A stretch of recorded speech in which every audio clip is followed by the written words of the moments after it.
وہ آپ والی بات کہ آج سخت سو کالڈ قبضہ گروپ کا وزیر خارجہ انہوں نے قرار دیا، اور چونکہ وہ بیہیو ایسے کر رہے ہیں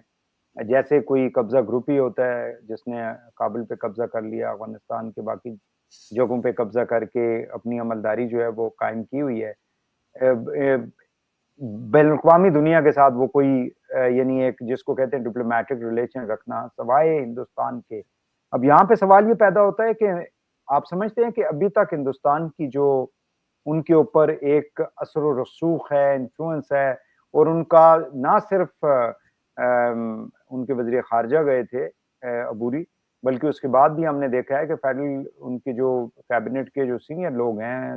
وزیر تعلیم اور باقی لوگ، تجارت کا جو وزیر تھا، انہوں نے بھی وزٹ کیا، تو اٹ مینس کہ ابھی تک وہ انفلوئنس اسی طرح جاری ہے، جس کی وجہ سے ہندوستان کی معاونت سے یہ ساری دہشت گردی کے واقعات پاکستان میں ہو رہے ہیں۔ میں اکثر کہتا ہوں کہ بھارت جو ہے وہ افغانستان سے 2022 جولائی تک آؤٹ تھا۔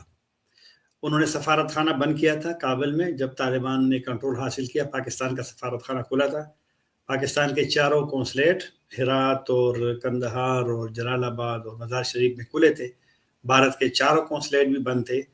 تو وہ جب بھارت کو محسوس ہوا کہ اب پاکستان اور طالبان کی حکومت وہ ایک کلیش والی صورتحال پہ پہنچ گئے ہیں اور تعلقات شاید اعتماد نہ ہو اور تعلقات، تو انہوں نے اسی سے فائدہ اٹھا کر کے دوبارہ کابل میں گھسنے کی کوشش کی۔ تو افغان طالبان لیڈرشپ کو یہ میری نظر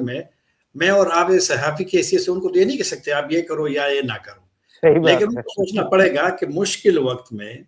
آپ کے ساتھ کون، افغانوں کے ساتھ کون کھڑا رہا۔ مجھے یاد ہے وحید حسین صاحب، میں کابل میں تھا 26 اگست کو، جب کابل ایئرپورٹ پہ بہت بڑا داعش نے وہاں پر خودکش حملہ کیا اور کافی سارے وہاں پر بے گناہ افغان شہید ہوئے اور تقریباً 9 یا 11 امریکی فوجی بھی ہلاک ہوئے۔ تو کیونکہ سارا تقریباً جن کو موقع ملتا وہ کابل پہنچتا کہ میں نے نکلنا ہے افغانستان سے۔